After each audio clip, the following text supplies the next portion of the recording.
గ్రంథవాగ్దానములన్నీ నావే పాడుతున్నాను.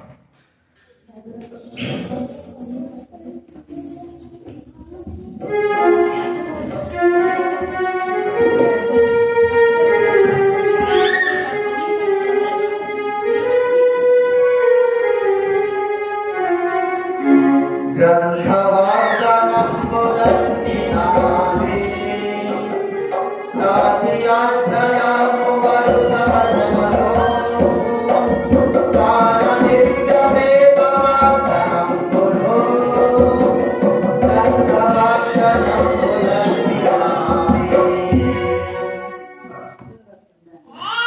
బయట ఎవరైనా చెప్పులు పక్కన చుట్టూ చెప్పులు స్టాండ్ జరగవచ్చండి.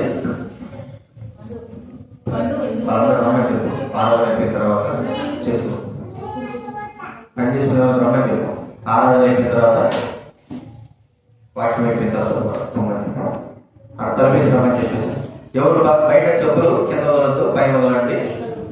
ఎవరు పైన వాడు రాళ్ళ మీద ఎక్కింది వాడు, ఆ పిల్లవాడు ఎవరు రాళ్ళ మీద ఎక్కాడు, వాడు రాళ్ళ మీద ఎక్కినాడు. ఎవరు పిల్లవాడు? మీ పిల్లవాడు, మీ పిల్లవాడు కింద వెళ్ళి కింద పెట్టుకుంటాం. ప్రార్థన చేసుకుందా. ప్రేమ తండ్రి, కరుణా సంపూర్ణమైన దేవ, యేసుక్రీస్తు నామమున మీకు వందనాలు స్తోత్రాలు చెల్లిస్తా ఉంటున్నాం. ఈరోజు ప్రభు డిసెంబర్ మాసం మొదటి దినంలో మమ్మల్ని చేర్చారు. ఈ దినానికి ఇచ్చాను మా జీవితాలే యోగ్యం కావు ప్రభావ. మేము ఇలా ఉన్నామంటే ప్రభా మీ కృప, మీ దయ, మీ వాత్సల్య ప్రభావం బట్టి స్తోత్రాలు ప్రభా. పట్టణాలలో ప్రవేశపెట్టారు గత 11 నెలలు మీరు పరిపూర్ణంగా కాపాడినందుకు మీకు కృతజ్ఞతాలు చెల్లిస్తా ఉంటున్నాం ప్రభా. ఈ సంవత్సరం అంతా కూడా మీరు కాపాడుతున్నారు. మీ కాపుదల, మీ భద్రత ప్రభా అంతని బట్టి కూడా మీకు కృతజ్ఞతాలు చెల్లిస్తా ఉంటున్నాం. అంటే మీ చిత్త నెరవేర్చున్నాయా ప్రభా. మీ వాక్యం ద్వారా మాతో మాట్లాడండి, మీ స్వరం పెంపచేయండి. మీ కృపను కోరుకుంటూ మీరే మాతో మాట్లాడారు. మేము మిమ్మల్ని స్తుతించి ఆరాధించి ఘనపతి మహింపరచడానికి సహాయం చేయవలసిందిగా తండ్రి. రావాల్సిన వారందరూ మీరు తీసుకురండి, కనికరించండి. కృతజ్ఞత చెల్లిస్తూ పాఠం ద్వారా మీరు మహిమ పొందారు, వాక్యం ద్వారా మహిమ పొందండి. అనేకమైన ఆత్మలను మీరు రక్షించవలసిన తీసుకుంటున్నాం. ప్రోత్సహించవలసిందిగా యేసు నామమున ప్రార్థించడం వేడుచున్నాం తండ్రి. మీ పిల్లలు బయటకు పోతాడు, పిల్లలు బయటకు పోతారు. ఈ పిల్లలుగా రాయించారు బయట రోడ్డు మీద పోతుంది. బైక్ వచ్చేస్తాం. దైవవాక్యం విందాము. అయిపోయిన ఆరాధన కీర్తన గ్రంథం 99వ అధ్యాయం.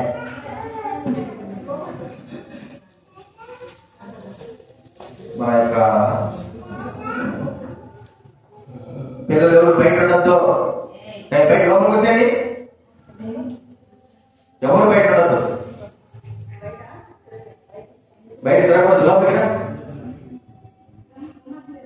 ఇంకా ఎవరైతే లోపల పని చేసుకున్నారో ముందు ఆరాధన వాక్యం అయిపోయిన తర్వాత పని చేసుకున్నాడు. దయచేసి లోపలికి వచ్చేసిన అందరూ 99వ కీర్తన 3వ వచనం 5వ వచనం అందరూ కలిసి చదువుకుందాం. 99వ కీర్తన 3వ వచనం 5వ వచనం అందరూ చదువుకుందాం. బైబిల్ మధ్యలో నుంచి 540 పేజీ.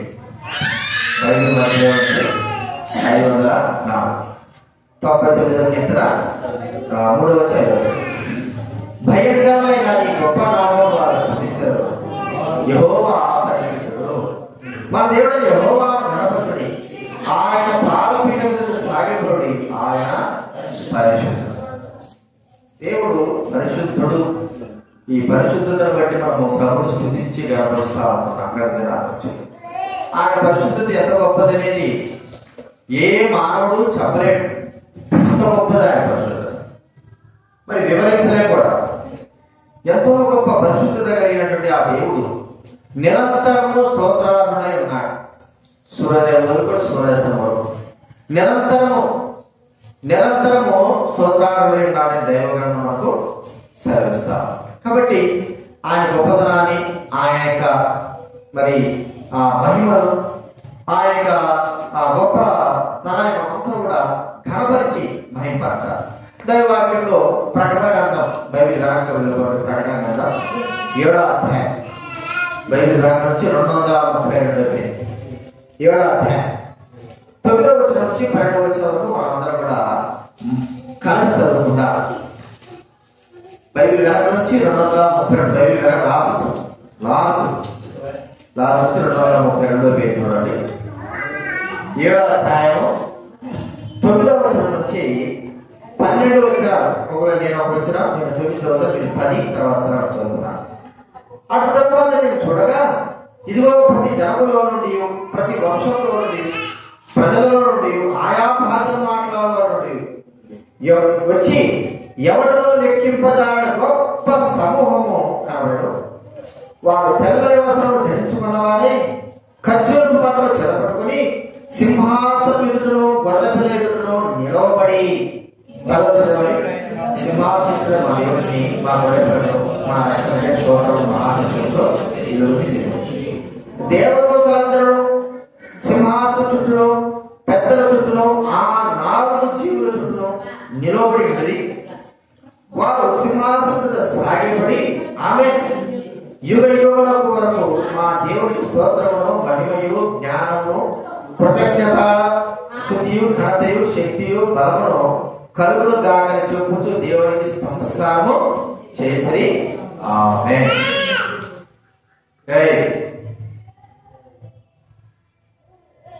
కర్ర పట్టుకోవాలి, బయట కర్ర అంటే మాట్లాడతారు పిల్లలు. తప్పు కూర్చోవాలి, బయట బస్సులు బయట. ఇక్కడ మనం చూస్తామంటే ప్రభువును లెక్కింపశక్యం కాని సమూహం ఎంతమంది ఉన్నారో తెలియదు. పరలోకంలో ఆ ప్రభు దగ్గర ఎంతో మంది, మరి 24 పెద్దలు కాదు, అక్కడ ఉన్న దూతలు కాదు, కేవలము మరి ఆయా వంశం నుండి, ఆయా ప్రజల నుండి కొనబడిన వారు, ఏర్పరచబడిన వారు, మరి సమస్త ప్రజలు ఇక్కడికి ఆ పరలోకంలోకి వచ్చి పరలోకంలో దేవుని స్తుతించి గణపరుస్తారు. తెల్లని వస్త్రాలు ధరించుకున్నారు, ఖర్జూర పంటలు చెదపట్టుకున్నారు, సింహాసనం గొర్రెపిల్ల నిలబడి మరి ఆయనను స్తుతిస్తూ, ఘనపరుస్తూ, మహిమపరుస్తూ అనుకున్నారు. ఏమిటి ఆయన ఎంతగా గణపరుస్తున్నారు, ఆయన ఎంతగా మహిమపరుస్తున్నారు అని మనం ఒకసారి గుర్తించాలి. 4 విషయాలు మనం గుర్తిస్తే ఆయనకు స్తుతి, ఘనత, దేవుడు మాత్రమే స్తుతింపబడడానికి, గణపరచబడడానికి, ఆరాధింపబడడానికి, మహిమపరచబడడానికి అర్హత లేనటువంటి వ్యక్తిగా మనం చూసుకుంటున్నాం. దేవుడు తప్ప ఇంకెవరు లేదు. ప్రభు దేవుడు మరి గొర్రెపిల్ల వధింపబడి గొర్రెపిల్ల నుండి సింహాసనాశుడు గొర్రెపిల్ల తప్ప ఇక ఎవరు కూడా ఆరాధింపబడడానికి యోగ్యత కలిగిన వారు కాదు. ఆ ప్రభువు మాత్రమే ఆరాధించాలి. కాబట్టి స్తుతి అనేది మనం చూసుకుంటున్నాం. స్తుతించేవాడు దేవుడు స్తుతించి గణపరచాలి. చూడండి 109వ కీర్తన, కీర్తన 109వ కీర్తన. ఎందుకు ఆయన స్తుతిస్తున్నాం? 109వ కీర్తన గ్రంథం మొదటి వచనం దయచేస్తామంటారా? 109వ కీర్తన గ్రంథం. నా స్తుతికి కారణభూతుడవు దేవా, మౌనంగా నా స్తుతికి కారణభూతుడవు దేవా అంటే ఆయన స్తుతించడానికి కారణం, మరి గణపరచడానికి కారణభూతుడు ప్రభు. మరి ఆయనను స్తుతించి చూడండి, ఇర్మియా గ్రంథం 17వ అధ్యాయం 14వ వచనం చదవండి. ఇర్మియా గ్రంథం 17:14 చదవండి. బైబిల్ మధ్యలో నుంచి 642, బైబిల్ మధ్యలో నుంచి 642. 14 ఇర్మియా గ్రంథం 17వ అధ్యాయము 14వ వచనం. యెహోవా నీవు నన్ను స్వస్థపరచుము, నేను స్వస్థత నందును, నన్ను రక్షించుము, నేను రక్షింపబడుదును, నేను నిన్ను స్తోత్రించుటకు నీవే కారణభూతుడవు. 142 బైబిల్ మధ్యలో నుంచి. కాబట్టి నేను నిన్ను స్తోత్రించుటకు నువ్వే కారణం, నీవే కారణభూతుడివి. నా స్తుతికి కారణభూతుడు ప్రియమైన వారులారా, ప్రభువును స్తుతించి గణపరచాలి. ఏమిటి స్తుతి? స్తుతి ఏంటంటే మన బాగా తెలుసు, ఆ దినాల్లో రాజుల కాలంలో రాజులు సింహాసనానికి ఎక్కక మునుపు మరి వారు ఆయన రాజుల అంతఃపురంలోకి ఆ యొక్క సభలోకి వచ్చేటప్పుడు ఒక వ్యక్తి ఆ రాజు ముందు నిలబడి మరి స్తుతిస్తా ఉంటాడు. మహారాజు గొప్పవాడు, మరి అలాంటి వాడు ఇలాంటి వాడని స్తుతిస్తూ కనపరుస్తూ మరి ఆ వ్యక్తి ముందు వెళ్తా ఉంటాడు, హెచ్చిస్తూ వెళ్తా ఉంటాడు. అది స్తుతి. అనగా మనం గుర్తిస్తే తన యొక్క గొప్పతనాన్ని బట్టి, తన యొక్క శౌర్యాన్ని బట్టి, తన యొక్క స్థితిగతులను బట్టి స్తుతి చేయడం. ఇక్కడ వాటారా ఈ ప్రభువైన దేవుణ్ణి మనం ఎందుకు స్తుతిస్తుంటున్నా? నా స్తుతికి కారణభూతుడవు ఏమిటి ఆయన స్తుతి? మనం ఆలోచిస్తే ఆయన మన జీవితంలో చేసిన గొప్ప కార్యాలు, ఆయన మన జీవితంలో చేసిన మరి ఆశ్చర్య కార్యాలు అవి వర్ణించలే మరువలేనివి. ప్రియమైన వారులారా, ప్రభువును స్తుతించి గణపరిచి మహింపరచడానికి కారణం ఏంటంటే విడవబడినటువంటి మన జీవితాలను తిరిగి తీసుకురావడానికగా మరి తిరిగి సమకూర్చడానికి ప్రభువైన దేవుడు చేసిన గొప్ప గొప్ప కార్యాలు మనం చూస్తే 103వ కీర్తన ప్రభువు స్తుతించడానికి గల కారణాలలో కొన్ని విషయాలు మనం చూద్దాం. 103వ కీర్తన గ్రంథం బైబిల్ మధ్యలో నుంచి 505 పేజీ. బైబిల్ మధ్యలో నుంచి 505 పేజీ చూడండి. 103వ కీర్తన మొదటి నుంచి కొన్ని విషయాలు చూద్దాం వినండి. 103 బైబిల్ మధ్యలో నుంచి 505 పేజీ. నా ప్రాణమా యెహోవాను సన్నిధించుము, నా అంతరంగంలో ఉన్న సమస్తమా ఆయన పరిశుద్ధ నామమును సన్నిధించుము. నా ప్రాణమా యెహోవాను సన్నిధించుము, ఆయన చేసిన ఉపకారములలో దేనిని మరవకుము. ఏ ఉపకారాలు చేశాడు ఆయన? ఆయన స్తుతించి గణపరచడానికి గల కారణాలు ఏమిటి? ప్రియమైన వారు ఆయన ఉపకారాలు ఒకసారి గుర్తిస్తే ఎప్పుడో వచ్చంలో ఆయన నీ దోషములన్నింటినీ క్షమించేవాడు, మన దోషాలను క్షమించేవాడు. మరి మన యొక్క అపవాదం కాదు, మన సంకటాలన్నింటిని కుదిర్చేటట్టు వాడు. మన స్థుతికి కారణభూతుడు అని మనం స్తుతిస్తుంటున్నాం కదా. ఎందుకు ఆయన స్థుతికి కారణభూతుడు అంటే మన దోషాలను క్షమించిన వాడు, మన సంకటాలను, మన యొక్క బాధని అన్నిటినీ కుదిరించేటువంటి వ్యక్తిగా మనం ఇక్కడ చూస్తా ఉంటున్నాం. ఇది నాన్న నీ దోషాలు క్షమింపబడ్డాయా? నీ సంకటాలు మరి కుదించబడ్డాయా? నీ దోషాలు క్షమింపబడితే, నీ దోషములు మరి పాప పరిహారం జరిగి ఉంటే ప్రభు స్తుతిస్తావు. ఓ ప్రభువా, నా స్తుతి కారణభూతుడవు దేవా, అదో నేను స్తుతించడానికి గల కారణం నా దోషములను క్షమించినావు, నా సంకటములన్నింటినీ కూడా కుదిర్చినావు. అంత మాత్రమే కాదు, 4 సమాధిలో నుండి నా ప్రాణమును విమోచించుతున్నావు. ఎక్కడ వచ్చాడండి? సమాధి చచ్చినటువంటి స్థితిలో ఉన్నటువంటి నన్ను విమోచించుతున్నావు. ఎన్ని ఉపకారాలు చెప్పడానికి వీళ్ళేంటి? కరుణా కటాక్షమును నీకు కిరీటముగా ముంచుతున్నాడు. కరుణా కటాక్షం మనల్ని సమాధిలో నుంచి తీయడమే కాదు, కరుణా కటాక్షం, కరుణ ఆయన కటాక్షము ఒక కిరీటముగా మా పైన ఉంచుతున్నాడు. ప్రభువును స్తుతించి గణపరచడానికి ఇంతకంటే గొప్ప కారణానికి ఏంటి? ప్రియమైన వారులారా, మన దోషాలను క్షమించాడా? మన సంకటాలను పూజించాడా? సమాజంలో నుండి మన ప్రాణాన్ని విమోచించాడా? కరుణా కటాక్షములను మన పైన ఆయన చూపినాడా? వీటన్నిటిని బట్టి ప్రభువును మనం స్తుతించి గణపరచవలసిన వారిగా ఉంటున్నాం. ఇంత మనం చూస్తా ఉంటే అంత మాత్రం కాదు. ఎంతో 10వ వచనం చూస్తే చూడండి, 10వ వచనంలో 9వ వచనంలో ఆయన ఎల్లప్పుడూ వ్యాజ్యమాడువాడు కాడు, ఆయన నిత్యము కోపించువాడు కాడు. మన పాపం బట్టి మనకు ప్రతికారం చేయలేదు, మన దోషం బట్టి మనకు ప్రతిఫలం వేయలేదు. పాపాలను బట్టి ప్రతికారం చేయలేదు, దోషాలను బట్టి ప్రతిఫలము ఇవ్వలేదు. ఎందుకంటే ఆయన నిత్యము కోపించేవాడు కాదు. ప్రభువు స్తుతించి గణపరిచి ఆరాధించడానికి గల కారణం ఏంటంటే మనకు ఆయన చేసిన ఉపకారాలు, మన దోషములను క్షమించిన వాడు, మన దోషాలను క్షమించిన వాడు, మన యొక్క సంకటాలను గురించిన వాడు, మన ప్రాణాన్ని సమాజంలో నుండి విమోచించిన వాడు. ఏమని స్తుతించగలరు? ఎంతగా స్తుతించగలరు?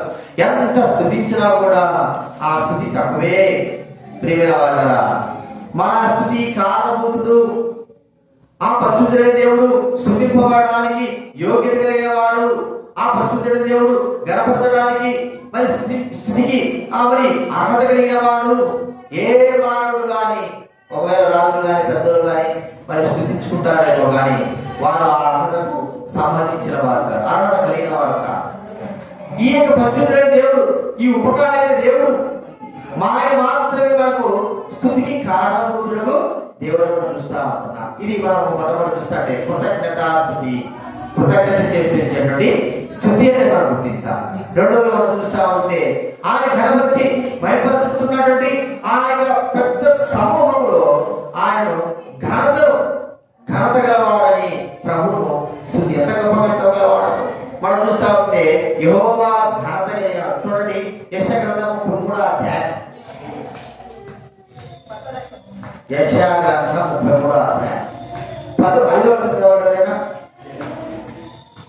5వ వచనము 10వ వచనం. యెషయా గ్రంథం బైబిల్ మధ్యలో నుంచి 595వ పేజీ, 595వ పేజీ, 595 బైబిల్ మధ్యలో చూడండి. యెహోవా మహాఘనత నుండి ఉన్నాడు, నివసించుచు న్యాయముతోనూ నీతితోనూ సీయోనును నింపాడు. యెహోవా మహాఘనత నుండి ఉన్నాడు. 595వ పేజీ బైబిల్ మధ్యలో యెహోవా మహాఘనత నుండి ఉన్నాడు. ఇంకేమంటాడు? ఉన్నత సభలో నివసించుచు న్యాయముతో నీతితో సీయోను పాలించున్నాడు. 10వ వచనం ఏముంది? యెహోవా ఇక్కడ కూర్చున్నాడు, ఇప్పుడే లేచెదను, ఇప్పుడే నన్ను గొప్ప చేసుకునేదను, ఇప్పుడే నాకు ఘనత తెచ్చుకోలేదను. ఘనత ప్రేమ వారుగా దేవుడు ఎంత ఘనత కలిగిన వాడు. ఈ లోకంలో ఏ మానవుడు కూడా అంత గొప్ప ఘనతను పొందుకోలేదు. దేవుడే గణపరిచేవాడు, ఒక మనిషిని గణపరిచేవాడు. ఇక దేవుడు గణపరిచేవాడు ఎవరు లేదు.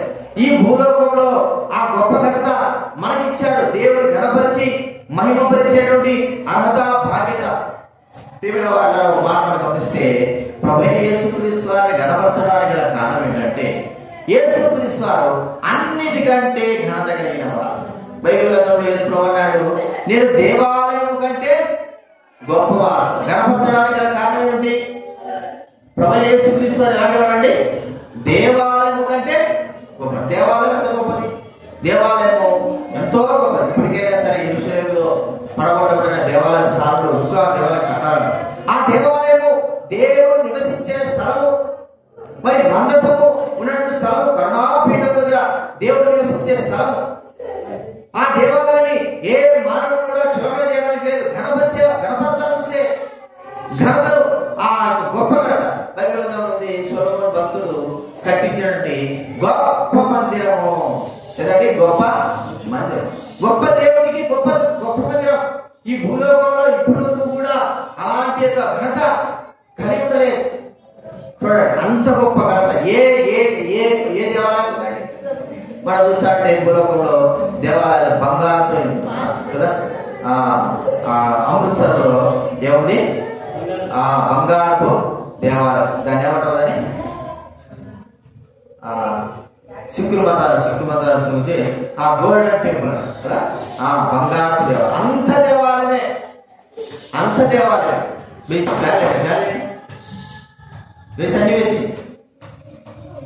వేసాడు. ఆ ఘనత మనం చూసుకుంటున్నాం. గొప్ప దేవాలయం. మరి ఈ భూలోకంలో సొలొమోను కట్టించిన దేవాలయం కంటే గొప్ప దేవాలయం ఎక్కడ కూడా లేదు. అంత బంగారమే, అంత బంగారమే. మరి తలుపులు మొదలుకొని పైన దూరాల వరకు అన్ని కూడా బంగారంతో చేయబడినవి. అలాంటి దేవాలయం కంటే ఎవరు? ప్రభువైన దేవుడు గొప్పవాడు. ఘనత పొందినటువంటి వ్యక్తి ఉన్నాడు సొలొమోను. ప్రపంచంలోనే జ్ఞానం కలిగిన వాడని చెప్పుకోవాలనుకుంటున్నాను. ఆ సొలొమోను కంటే గొప్పవాడని ప్రభువైన యేసుక్రీస్తు వారు. సొలొమోను కంటే గొప్పవాడు, ఘనత కలిగినవాడు. సొలొమోనుకి ఎంతో ఘనత. మరి ప్రభువైన యేసుక్రీస్తు వారికి ఎంత గొప్ప ఘనత ఉంది? చెప్పలేనంత ఘనత కలిగిన వాడు. మరి నాడు ప్రవక్త కంటే ఘనత గొప్పవాడు. ప్రవక్త ఆ దినాల్లో ప్రవక్త అంటే చాలా ఘనపరిచేవాడు. చాలా శాస్త్రులు, పరిచయం వారి ఘనతకు ముందుండేవాడు. అయితే ప్రభువైన యేసుక్రీస్తు వాడు నేను ప్రవక్త కంటే గొప్ప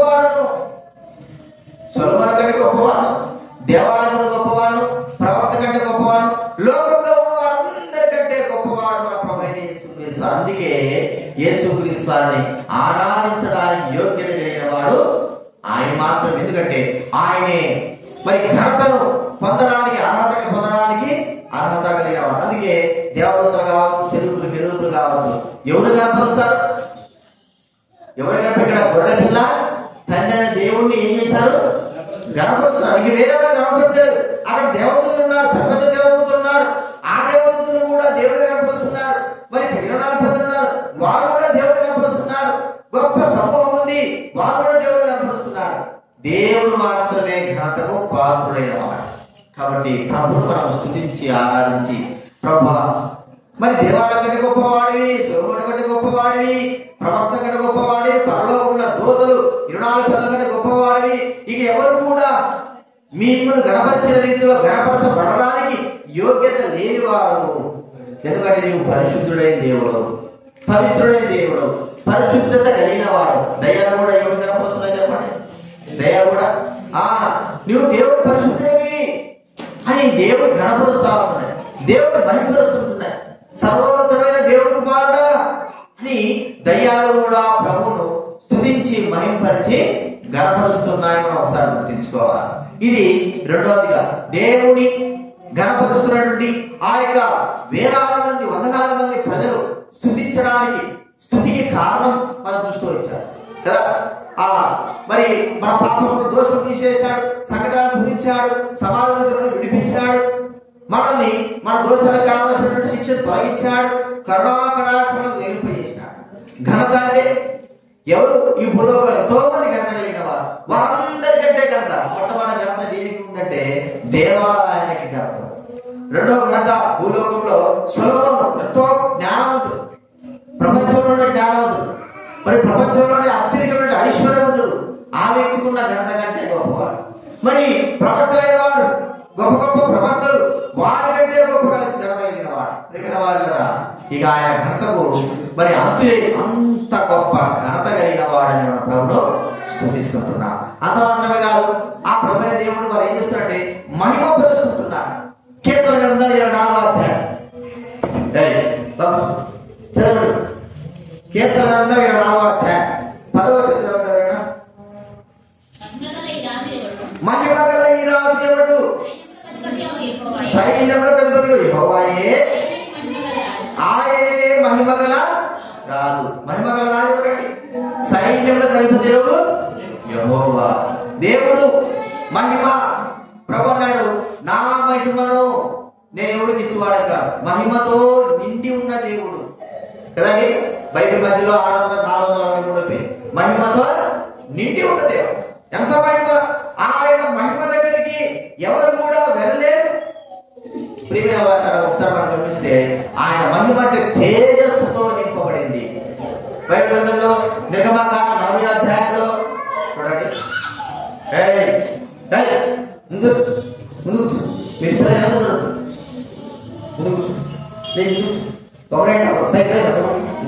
అట్లా చూడండి, అంటే అక్కడ ముందు కూర్చో, ముందు గాడి వెనక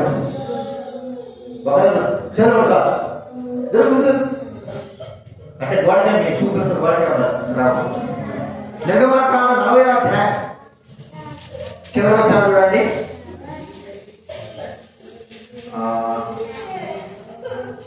34-35 చదవండి. నిర్గమకాండం 40వ అధ్యాయం.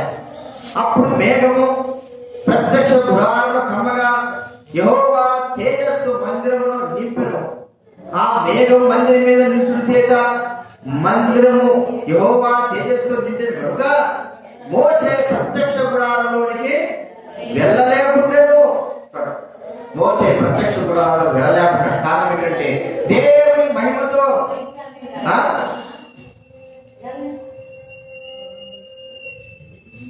ఈ పిల్లలతో ఇదే బాధ. ఒక ఏడుస్తాంటే బయట కూర్చోండి, అక్కడ ఏం కాదు, బయట కూర్చొచ్చి చేరున్నారు ఏడుస్తాడు ఫ్యామిలీ. ఇప్పుడు మనం చూస్తా ఉంటే దేవుని మందిరము మహిమతో ఇప్పుడు ఎంత మహిమ అంటే ఎవరు కూడా వెళ్ళలేని ప్రభన్నాడు. మరి సమీపింపరాని తేజస్సైన మహిమతో దేవుడు నివసించేవాడు. ఎవరు కూడా సమీపింపరాని తేజస్సు, ఎవరు కూడా దగ్గరికి వెళ్ళలేదు. ఈ లోకంలో మనము మనిషి దగ్గరికి వెళ్ళాలంటే ఏదైనా అర్హతను చూసుకుంటాం, లేకపోతే మనం ఏదైనా వాళ్ళ దగ్గర వెళ్ళడానికి ఒక ఘనత కలిగిన వాళ్ళు వెళ్తాం. అయితే దేవుడి దగ్గరికి వెళ్ళాలంటే ఎంత మహిమ కలిగిన దేవుడు, ఎంత తేజస్సు కలిగిన దేవుడు, ఏ మానవుడు కూడా ఆయన సమీపించలేదు. ఆయన మహిమ అంత గొప్పది. అయితే ఈ భూలోకంలో తన మహిమను మనుషులైన మనకు అనుగ్రహించినాడు. ఆ మహిమను మనకు అనుగ్రహించి ఆయన తన మహిమనంతా వదిలిపెట్టి ఈ భూలోకంలో సాధారణమైన వ్యక్తిగా జన్మించడం చూస్తున్నాడు. మహిమనంతా ఏం చేసిన ప్రభు వదిలిపెట్టేది. ఆయన మహిమకు అర్హుడు. అయితే మనకు తన మహిమను అనుగ్రహించాలని చూసుకుంటున్నాం. చూడండి 72వ కీర్తన గ్రంథం బైబిల్ మధ్యలో నుంచి చూడండి. 72వ కీర్తన గ్రంథం 489 పంతొమ్మిది వచ్చిందా 72వ కీర్తన 489 బైబిల్ మధ్య. ఆయన మహిమ గల నామము నిత్యము స్తుతింపబడును గాక. సర్వభూమి ఆయన మహిమతో నిండి ఉన్నను. సర్వభూమి సర్వభూమి లోకమంతా కూడా ఆయన మహిమతో, ఆయన మహిమను యోచించేవాడుగా, దూతలు కూడా ఆయన మహిమ. అయితే ఆయన మహిమతో నిండి ఉంటే ఆ మహిమను దేవుడు మనకు అనుగ్రహించుకుంటున్నాడు. చూడండి యోహాను సువార్త బైబిల్ వెనక నుంచి 98వ పేజీ, బైబిల్ వెనక నుంచి కొత్త నిబంధనలు 98వ పేజీ 17వ అధ్యాయం 23వ వచనం చదవండి.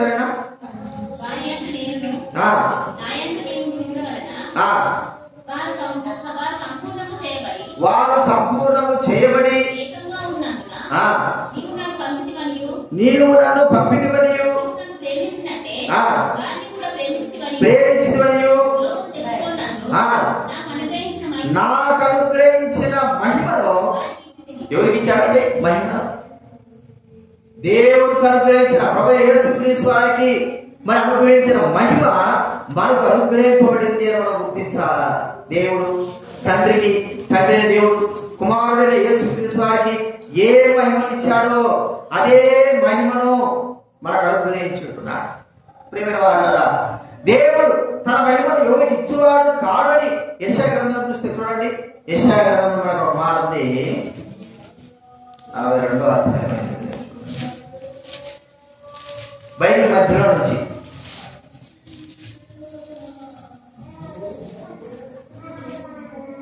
48వ అధ్యాయం, ఆ బైబిల్ మధ్యలో నుంచి 610 48వ అధ్యాయము 11వ వచనం చదవగలరా?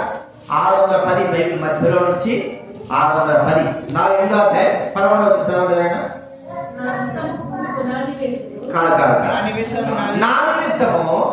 నా నిమిత్తమే అలాగూ చేసేదను, నా నామము అపవిత్రపరచబడలేదా, నా మహిమను ఎవరికి మరి ఎవరికి నేను ఇచ్చేవాడు? దేవుని మహిమను ఎవరికి కూడా ఇవ్వడు. మరి ఎవరికి ఏ అర్హత ఉందని మనకి ఇచ్చాడు తన మహిమ, తన స్వరూపము? వినిన వారు కదా, మనకు ఎటువంటి అర్హత మనకు లేదు. అయితే ఎవరికి ఇవ్వడంటే ఆ ప్రభు తన మహిమను మట్టి వారమైన మనకు, తన విడవంగా మనం చేసుకున్న మనకు అనుగ్రహించుంటున్నాడు. తన స్వరూపము, తన మహిమ దేవుడు మనకు అనుగ్రహించుంటున్నాడని ఒకసారి గుర్తుంచుకోవాలి. ప్రియమైన ఈ మహిమ తన మహిమను తన కుమారుడైన యేసుక్రీస్తు వారికి మాత్రమే ఇవ్వగలిగినాడు. ఆయన మాత్రమే మహిమ ఉంది. అయితే ఆ కుమారుడైన దేవుడు మనకు తన మహిమను అనుగ్రహించి తనతో మనకు పాలివారుగా చేసినాడని గుర్తిస్తున్నాడు ఈ మహిమను బట్టి. ఎందుకంటే ఈ మహిమ ద్వారా మనము ఒక దినాన ప్రభు సన్నిధిలో ఉండగలుగుతాం, ప్రభు పాదసన్నిధిలో ఉండగలుగుతాం, ఆయనతో పాటు సంచరించగలుగుతాం, ఆయన వెలుగులో ఉండగలుగుతాం. ఈ మహిమే గాని మనకు లేకపోతే మనం ఆయన దగ్గరికి వెళ్ళలేము, ఆయనతో పాటు ఉండలేము, ఆయనతో సంచరించడానికి వీలు. ఎందుకంటే ఆ వెలుగే మహిమ. ఆ వెలుగులో మనం ఉండాలంటే ఆ వెలుగును కలిగి ఉండాలి. ఆ వెలుగు ఎవరిచ్చారు మనకు? యేసుక్రీస్తు వారు మాత్రమే ఆ వెలుగు మనకు దేవుడు అనుగ్రహించాడు. ఇది మనం 3 రోజులు చూస్తున్నాం. చివరిగా మరి వారు ఏమని కీర్తించి కనపరిచినారో ఆ ప్రభువైన దేవుడు అంటే చూడండి, ప్రకటన గ్రంథము బైబిల్ గ్రంథం నుంచి 232 పేజీ, బైబిల్ గ్రంథం 232 పేజీ. ప్రకటన 7వ అధ్యాయం చివరి లైన్ చదువుతా కదండి. 7వ అధ్యాయము 12వ వచనంలో చివరి లైన్ నేను చదువుతా. 732 పేజ్ బైబిల్ గ్రంథం నుంచి. వారు సింహాసనం మీద సాగిలపడి ఆమె యుగ యుగముల వరకు మా దేవునికి స్తోత్రమును మహిమయు జ్ఞానమును కృతజ్ఞత స్తుతియు ఘనతయు శక్తియు బలమును కలుగునుగా అని చెప్పుతూ దేవునికి నమస్కారము చేసిరి. ఆమేన్. జ్ఞానం మనం చూసినాం కదా, స్తోత్రం చూసినాం, మహిమ చూసినాం, ఘనత చూసినాం. ఇప్పుడేమిటి? జ్ఞానము, ఇంకేంటంటే శక్తి, బలం. జ్ఞానం కలిగిన వాడు, శక్తి కలిగిన వాడు, బలం కలిగిన వాడు ఆ ప్రభువును స్తుతించి ఆరాధించడానికి అర్హత ఏమిటంటే ఆయన మాత్రమే జ్ఞానం కలిగిన వాడు, ఆయన మాత్రమే శక్తి కలిగిన వాడు, ఆయన మాత్రమే బలం కలిగిన వాడు. ఏమిటి ఆయన శక్తి బలం? ప్రియమైన ఈ లోకంలో మన కొరకే ఆయన చేసిన శక్తి బలం ఏమిటంటే మన పాపములన్నిటిని కూడా భరించినటువంటి వ్యక్తి కదా. కుటుంబ భారం మనం భరిస్తామా? కొంతవరకు భరిస్తాం. ఏదైనా మన శరీరం పైన ఒక 20 కిలోలు 30 కిలోలు ఏదైనా బరువు పెడితే భరిస్తాం. అంతకుమించి మనం భరించలేదు. కుటుంబ భారమైన 45 కుటుంబాలను పోషించాలన్న ఒక కాదు భారం, ఏదైనా ఒక భారం. అయితే మరి సమస్త మనుషుల యొక్క భారాలను, పాపము భారాలు, మామూలు భారాలు కాదు, పాపము భారాలన్నిటిని కూడా ఎవరికి పోసాడు? ప్రభువుని. ఎంత బలం కలిగిన వాడు ఆయన, ఇంకా ఎంత బలం కలిగిన వాడు అంటే, శక్తి కలిగిన వాడంటే భారాలు మోయడమే కాదు, శిక్ష అంతా ప్రతి మానవుడికి పాపం ద్వారా వచ్చే శిక్ష అంతటిని కూడా ప్రభువే దేవుడు మాత్రమే భరించాడు. అంత శిక్ష, ఒక్కొక్క శిక్ష పడాలంటే మానవుడికి బైబిల్ గ్రంథంలో ఉంది, ఎవరైనా తప్పు చేస్తే 40 కొరడాలు ఉంటారు, బెత్తాలు 40 దెబ్బలు. ఈ 38 దెబ్బలకి ఏమైపోతారు? మనిషి సత్యపోతారు. 40 దెబ్బలు, 4 దెబ్బలంటే ఎంత కష్టం. మరి అవన్నీ కూడా ఒక మనిషి చేసిన తప్పులకే.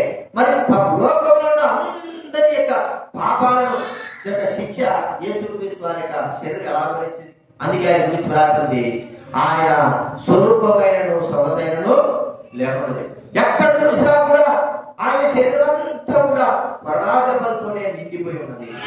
రక్తంతో మాంసంతో ఆయన నిండి ఉన్నాడు.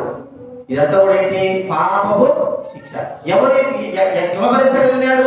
ఆయన శక్తి కలిగిన వాడు, బలం కలిగిన వాడు. కాబట్టి ఈ పాపము శిక్ష దేవుడు మాత్రమే భరించాడు. మనం భరించగలమా? మన వల్ల అవుతుందా? మన పాప శిక్ష మనం భరించలేమే, ఇతరుల యొక్క శిక్ష మనం ఎలా భరించగలం? ప్రియవారా, అందుకే ప్రభువు స్తుతించి కనపరిచి ఆ యొక్క గొప్ప సమూహము, ఆయన దేవతలు 24 పెద్దలు ఎలాగ దేవుడు స్తుతిస్తున్నారంటే, నువ్వు బలం కలిగిన వాడివి, శక్తి కలిగిన వాడివి, జ్ఞానం కలిగిన వాడివి, నేను భయపడి, నువ్వు మహిమ కలిగిన వాడివి, నువ్వు ఘనత కలిగిన వాడివి, స్తుతికి ఆధారం కలిగిన వాడు, స్తుతించడానికి గొప్ప మరి అర్హత కలిగిన వాడిని అందరూ కూడా స్తుతించి కనపరుస్తున్నారు. ఇదిరా మనం కూడా దైవ పిల్లల మనం కూడా ప్రభువు స్తుతించి ఆరాధించి మహిమ పొందుతాం. విషయాలు జ్ఞాపకం పెట్టుకుందాం. ఆరాధనలో ప్రవేశిద్దాం. ఒక పాట పాడుకుందాము. లేచినప్పుడు ఒక పాట